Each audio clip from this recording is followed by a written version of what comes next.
VKR TV VKR voice ఇదే నిజం. మళ్ళొక్క మంచి ముచ్చటెత్తుకొచ్చిన ఇది ఓవరాల్గా దయచేసి మిత్రులంతా కూడా ఎట్టి పరిస్థితుల్లో ఈ వీడియో స్కిప్ కాకుండా చూడండి దయచేసి, ఎందుకంటే చాలామందికి ఉపయోగపడేటటువంటి వీడియో నేను చేస్తూ ఉన్నా.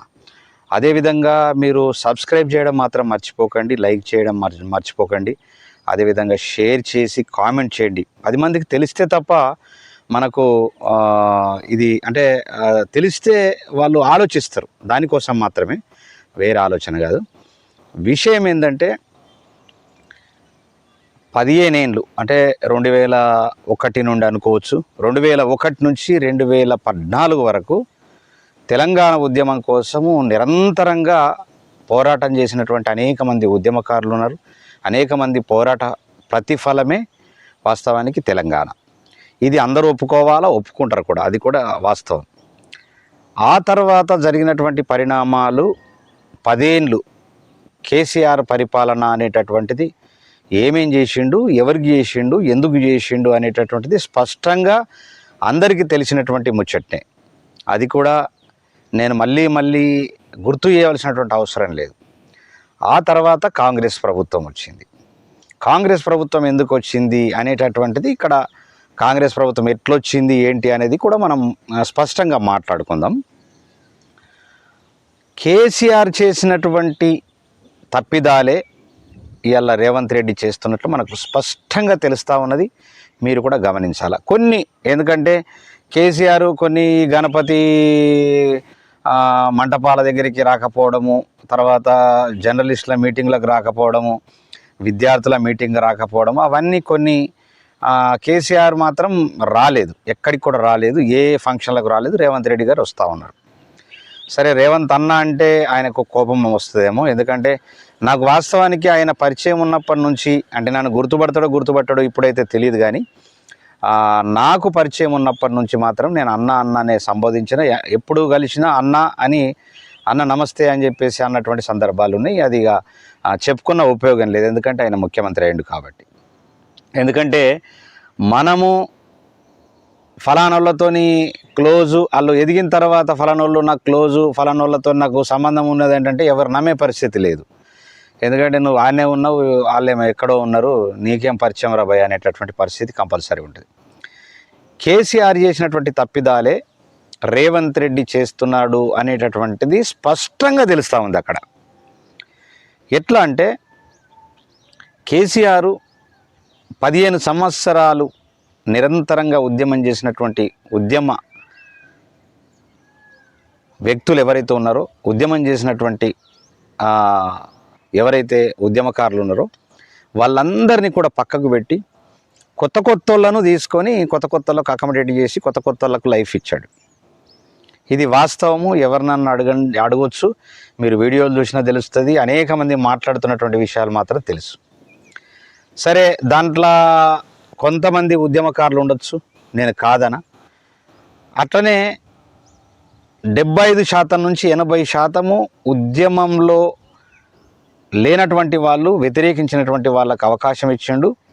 ఇవాళ హైడ్రా కూల్చివేత కూడా ఆయన పుణ్యమే. ఎందుకంటే అనేక పర్మిషన్లు ఇచ్చిండు ఇష్టం ఉన్నట్లు. మరి ఆయనకు తెలిసి ఇచ్చిండా, తెలియక ఇచ్చిండా, దోపిడీ చేయడానికి ఇచ్చిండా అనేటటువంటిది పక్కకు పెడితే సరే, అది జరిగింది. ఇప్పుడు ఆల్రెడీ కూల్చేస్తూ ఉన్నారు. నిన్న రేవంత్ రెడ్డి గారు ఒక మాట మాట్లాడినారు, ఆ ట్యూబు ఈ ట్యూబు అని. ఆ ట్యూబులు ఏ ట్యూబో నాకు తెలియదు అని. అంటే 20 ఏళ్ళ నుంచి, ఇప్పుడు నేనైతే 32 సంవత్సరాల నుంచి జర్నలిస్టుగా, నా ప్రస్థానమే జర్నలిస్టు ప్రస్థానం వాస్తవానికి. అక్కడి నుంచి నేను సంగీత దర్శకుడిని అయిన తర్వాత ఇక ఓన్లీ సంగీతంలోనే నేను మమేకమై, ఈ కేసీఆర్ పుణ్యం అని చెప్పేసి మళ్ళీ నేను వేరే పని చేసుకుంటూ ఇటు సంగీతం చేసేటటువంటి పరిస్థితి వచ్చింది. ఎందుకంటే బతకడం కోసం మాత్రం. అప్పుడు మనం ఫస్ట్ స్టార్టింగు మూమెంట్ కావడానికి కోసము జర్నలిజం, ఎందుకంటే మనకు ఉన్నటువంటి కళ గదొకటే, జర్నలిజం చేసుకుందాం అని జర్నలిజం చేసుకొని అక్కడి నుంచి మళ్ళీ సంగీత దర్శకుడినై, అంటే సంగీత దర్శకుడిగా చేస్తూ జర్నలిజం చేస్తూ అట్లా వచ్చి ఆ తర్వాత సంగీత దర్శకుడిగా మనము ఆల్రెడీ సెట్ అవ్వడం జరిగింది. అది తెలంగాణ పుణ్యమాని తెలంగాణ తెచ్చుకుంటే మనకు ఖచ్చితంగా నిర్మాతలు మనతోట పుడతారు, దర్శకులు పుడతారు, హీరోలు పుడతారు, అన్ని రకాల సంగీత దర్శకులు, అనేక మంది సంగీత దర్శకులు వస్తారు అనేటటువంటిది ఆలోచనతోని మనం తెలంగాణలో నిరంతరంగా మనం పాల్గొనడం జరిగింది, పాటలు కూడా చేయడం జరిగింది. దాంట్లో మనకు తీరని అన్యాయం జరిగింది. కేసీఆర్ ఆల్రెడీ తీరని అన్యాయం చేసేసిండు. అందులో అనేక మంది నాబోటి అద్భుతమైనటువంటి కళలు ఉన్నటువంటి కళాకారులు, అదేవిధంగా తెలంగాణ ఉద్యమంలో కీలకంగా ధూమ్ధాములలో పాల్గొన్నటువంటి అనేక మంది కళాకారులకు ఆయన అన్యాయం చేసినటువంటి వాస్తవం అందరికీ తెలుసు. అది 10 ఏళ్ళు కొనసాగింది. 10 ఏళ్ళల్లో ఎంత నష్టం జరగాలో అంత నష్టం జరిగింది. నిన్న చనిపోయినటువంటి జిట్ట బాలకృష్ణారెడ్డి గారి నుంచి, ఆ గూడంజయ్య నుంచి అనేక మంది ఉద్యమకారులు మానసిక వ్యధతో చనిపోయినటువంటి సందర్భాలు ఈ 10 ఏళ్ళు జరిగినటువంటి ఇది కుటుంబ పాలన, కేసీఆర్ చేసినటువంటి అన్యాయానికి బలైనటువంటి వాళ్ళు చాలామంది ఉన్నారు. దాంట్లో నేను బలైన కాస్త నేను ఇంకా బతికున్నా. అయితే ఇప్పుడు ఆ ట్యూబు ఈ ట్యూబు అని చెప్పేసి మాట్లాడుతూ ఉన్నాడు రేవంత్ రెడ్డి గారు, ముఖ్యమంత్రి, గౌరవ ముఖ్యమంత్రి రేవంత్ రెడ్డి గారు. మీకు ఒక్క మాట చెప్తా ఉన్నాను, వాస్తవానికి మీరొక్కటి గమనించాల. ఏ జర్నలిస్టులైతే 20 ఏళ్ళ నుంచి జర్నలిజం ఉన్నోళ్ళు నాకు తెలుసు చాలామంది, వాళ్ళు వీళ్ళని చెప్తా ఉన్నావు. నిజంగా జర్నలిస్టులను చెడిపేసిందే మీ రాజకీయ పార్టీలు. వాళ్ళు మంచి అద్భుతమైనటువంటి నికార్సుగా ప్రజల పక్షాన ఉండి రాసినటువంటి జర్నలిస్టులను చెడగొట్టి ఆగమగం చేసిందే మీరంటే మీ రాజకీయ పార్టీలు. ఆ తర్వాత నిజంగా ఆ జర్నలిజము, ఆ పత్రికలు, ఆ ఛానళ్ళు, శాటిలైట్ ఛానళ్ళు, కేబుల్ ఛానళ్ళు, అవన్నీ కూడా నిజంగా నువ్వు ఇప్పుడు అంటున్నావు కదా నికార్సుగా పనిచేసిండ్రు, వాళ్ళే నిజమైన జర్నలిస్టుగా గుర్తించాలా.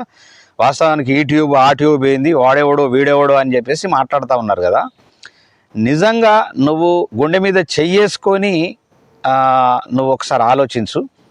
నిజంగా నీకు పత్రికలు అయితే నికాల్స్గా పనిచేసేటటువంటి ఏదైతే పత్రికలు నువ్వు అంటున్నావో, ఆ పత్రికలు ఛానళ్ళన్నీ కూడా కేసీఆర్కి అమ్ముడు పోయి ఒక్క వార్త కూడా నీ వార్త రాయలేనటువంటి పరిస్థితి మేము కళ్ళారా చూసినాము, విన్నాము. ఏ పత్రికలు చూసినా మీ కాంగ్రెస్ పార్టీ కోసం ఒక్క మాట, ఒక్క చిన్న గింతంత మ్యాటర్ వేసినటువంటి సందర్భాలు మేము చూసినాం. మరి అంత గింతంత మ్యాటర్ వేసినటువంటి వాళ్ళను ఇవాళ నువ్వు పొగుడుతూ ఉన్నావు. మరి నీ అవసరం కోసమా దేనికోసం అనేది మాకైతే తెలియదు. కానీ వాస్తవానికి నువ్వు గెలవటానికి ప్రధానమైనటువంటి కారణం ఎవరంటే కేవలము యూట్యూబ్ ఛానళ్ళు మాత్రమే. యూట్యూబ్ ఛానళ్ళు లేకపోతే నీకు అంత హైప్ రాదు. అనేక మంది కళాకారులు నీకు పాటలు పాడి, అనేక యూట్యూబ్ ఛానళ్ళు నీకోసం పనిచేయడం అంటే వాస్తవానికి కేసీఆర్ను ఓడగొట్టడానికి నిరంతరంగా పనిచేయడం పట్లనే, కేసీఆర్ చేసినటువంటి దురహంకారాలు, కుటుంబ పాలన అది వెలికి తీయడం పట్లనే నీకు ప్లస్ అయింది, మీ కాంగ్రెస్ పార్టీకి ప్లస్ అయింది, మీరు గెలవడం జరిగింది. నిజంగా మీరు ఇలా అధికారంలోకి వచ్చి ముఖ్యమంత్రి అయినరంటే కేవలం యూట్యూబ్ ఛానళ్ళు మాత్రమే అని చెప్పేసి ఖచ్చితంగా చెప్పగలను నేను. ఎవరిని అడిగినా చెప్తారు. కానీ అదే యూట్యూబ్ ఛానళ్ళను నువ్వు అవమానపరిచిన మాట నిన్న మాత్రం వింటే చాలా బాధేసింది. వాస్తవానికి నిజంగా యూట్యూబ్ ఛానళ్ళు లేకపోతే నువ్వు ఇలా ముఖ్యమంత్రి అయ్యేవాడివి కాదు. దయచేసి ఆ మాట అనద్దు. వాళ్లకు నువ్వు ఇంకా సహకారం చేయాలి. యూట్యూబ్ ఛానళ్ళను బలిష్టంగా చేయాలి. యూట్యూబ్ ఛానళ్లను ప్రభుత్వం ఉత్తరప్రదేశ్లో ఎట్లయితే చేసినరో అట్లా ప్రభుత్వ కార్యక్రమాలని మీరు ఆల్రెడీ ప్రచారం చేయండి. దయచేసి మీకు ఏదైనా పారితోషికం లాంటిదో లేకుంటే ఒక దానికి ఇంత యాడ్ రూపంలోనో ఏదో ఇస్తామని చెప్పేసి వాళ్ళకు ప్రామిస్ చేయవలసింది పోయి యూట్యూబ్ ఛానళ్లను అవమానపరిచి, ఇప్పుడు యూట్యూబ్ ఛానళ్ళు వాళ్ళను పక్కకు పెట్టి, అంటే టోటల్గా యూట్యూబ్ ఛానళ్లను క్లోజ్ చేసి మళ్ళా గవ్వే పత్రికలను సేమ్ కేసీఆర్ ఉన్నట్లే, కేసీఆర్ వాడుకున్నట్లే నువ్వు వాడుకుంటే మాత్రం ఆయన 10 ఏళ్ళు ఉన్నాడు కానీ నువ్వు 5 ఏళ్ళు కూడా ఉండవు 100%. ఎందుకంటే ఇలా మా కళాకారుల కోసం అయితే ఇప్పటిదాకా పట్టించుకున్నటువంటి దాఖలు లేవు. అనేక మంది పిల్లలు పాపం వచ్చి మీకు ఆల్రెడీ మెమోరాండాలు ఇస్తూ ఉన్నారు, మాకు ఉద్యోగాలు ఇవ్వండి, మా బతుకులు ఘోరంగా ఉన్నాయని చెప్పేసి చెప్పినా మీరు ఇప్పటి వరకు ఖచ్చితంగా స్పందించవలసినటువంటి పరిస్థితి లేదు, స్పందించలేదు. వాస్తవానికి నేను గతం నుంచి చెప్తా ఉన్నా, మీరు కరెక్ట్ ఇన్ఫర్మేషన్ మీకు తెలవాలంటే విద్యార్థుల నుంచి ఒక 20 మందిని కమిటీని, కళాకారుల నుంచి ఒక 20 మంది కమిటీని, ఒక జర్నలిస్టుల నుంచి ఒక 20 మంది కమిటీని, ఒక నిరుద్యోగుల నుంచి ఒక 20 మంది కమిటీని, ఒక లాయర్ల నుంచి ఒక 20 మంది కమిటీని, ఒక డాక్టర్ల నుంచి ఒక 20 మంది కమిటీని, ఒక అమరవీరుల కుటుంబాల నుంచి ఒక 20 మంది కమిటీని, కళాకారుల నుంచి ఒక 20 మంది కమిటీని, ఇట్లా కమిటీలను వేసి వాళ్ళతోని నీకు చేత కాకపోతే, లేకపోతే నీకు టైం లేకపోతే కనీసం ఆ కన్సర్న్ మినిస్టర్తోనన్నా కూర్చోబెట్టి మాట్లాడి ఆ రిపోర్ట్ తీసుకొని ఖచ్చితంగా మీరు ముందుకు పోతే 5 ఏళ్ళు కాదు ఇంకొక 5 ఏళ్ళు ఉండటానికి ఆస్కారం ఉన్నది. లేకపోతే ఇలా చూస్తూ ఉన్నాము, పంచభూతాలు ప్రకృతి ఎట్లా విలయ తాండవమై ఇలా కొట్టేస్తున్నదో, ఇలా హైడ్రా మీకు ఆల్రెడీ చూపిస్తూ ఉన్నది, మీరే హైడ్రా క్రియేట్ చేసినటువంటి వాళ్ళు. అట్లనే పంచభూతాలు ఖచ్చితంగా మిమ్మల్ని కొట్టేసే అవకాశం ఉన్నది. మీరేమనుకుంటున్నారంటే నాకు ఈ 5 ఏళ్ళు చాలు, ఈ 5 ఏళ్ళల్లా నేను ఎంత చేయాలో అంత చేస్తా, కథం వెళ్ళిపోతా, నాకు ఆల్రెడీ ఆ స్కోప్ లేదని చెప్పేసి మీకు మనసులో ఉండొచ్చు. కానీ తెలంగాణ ప్రజానికానికి, ఉద్యమకారులకు, వీళ్ళకు మినిమం ఆ 10 సంవత్సరాలు, ఈ 5 ఏళ్ళు, అప్పుడు 15 ఏళ్ళు, ఉద్యమంలో 15 ఏళ్ళు, మళ్ళీ 15 ఏళ్ళు అంటే 30 సంవత్సరాలు. అంటే జీవితం అంతా కోల్పోయి జీవితం అంతా ఆగమయ్యేటటువంటి పరిస్థితి ఇవాళ మీ రాజకీయ నాయకులు, మీ ముఖ్యమంత్రులు మీరు తీసుకొచ్చేసి టోటల్గా ఈ వ్యవస్థను, అటు విద్యా వ్యవస్థను కావచ్చు, అటు వైద్య వ్యవస్థను కావచ్చు, ఇటు కళా వ్యవస్థను కావచ్చు, ఇటు నిరుద్యోగ వ్యవస్థను కావచ్చు, సర్వనాశనం చేసి 30 ఏళ్ళు వాళ్ళ జీవితాలని కోల్పోయి, వయస్సును కోల్పోయి ఇలా ఘోరమైనటువంటి పరిస్థితుల్లో ఉన్నటువంటి సందర్భాలు చూస్తూ ఉన్నాము. మరి మీకే తెలవాలా, మరి మీరు ఏం చేస్తున్నారో అర్థం కానటువంటి పరిస్థితి. ఇలా నేను నిన్న ఆ మాట వింటుంటే చాలా బాధేసింది. ప్రతి ఒక్కరూ పనిచేయండి, మీరు ముఖ్యమంత్రి కావటానికి లేదు, ప్రతి ఒక్కరూ పనిచేసిండ్రు, దాంట్లో ప్రధానంగా ఎవరెవరు పనిచేసిండ్రు అనేది మీరు వెలికి తీసి వాళ్ళకు సహకారం చేయాలి. ఇవాళ ఆయన కూడా ఏం చేసిండంటే ఉద్యమంలో ఉన్న వాళ్ళను పక్కకు పెట్టి ఈ కొత్త వాళ్ళని తీసుకున్నట్లు మీరు కూడా ఇప్పుడు కొత్తగా లేటెస్ట్గా వచ్చినటువంటి వాళ్ళని మీరు తీసుకొని ఇవాళ మీరు చేస్తున్నటువంటి వ్యవహార శైలి బాగాలేదు. దయచేసి మీరు ఆలోచించి ముందుకు నడవలసిందిగా కోరుతున్నా. లేకుంటే ప్రమాద గడియలకు 1 సంవత్సరంలోనే మీకు చాలా సమస్య వచ్చేటటువంటి అవకాశం ఉన్నది. సంవత్సరంలోనే మీకు చాలా వ్యతిరేకత, ఇప్పటికే వ్యతిరేకత స్టార్ట్ అయింది.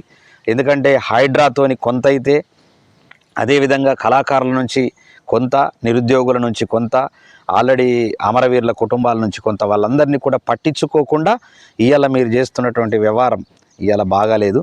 దాన్ని మార్చుకోవాల్సిందిగా ముఖ్యమంత్రి రేవంత్ రెడ్డి గారికి, గౌరవ తెలంగాణ ముఖ్యమంత్రి గౌరవ శ్రీ రేవంత్ రెడ్డి గారికి విన్నవిస్తా ఉన్నా.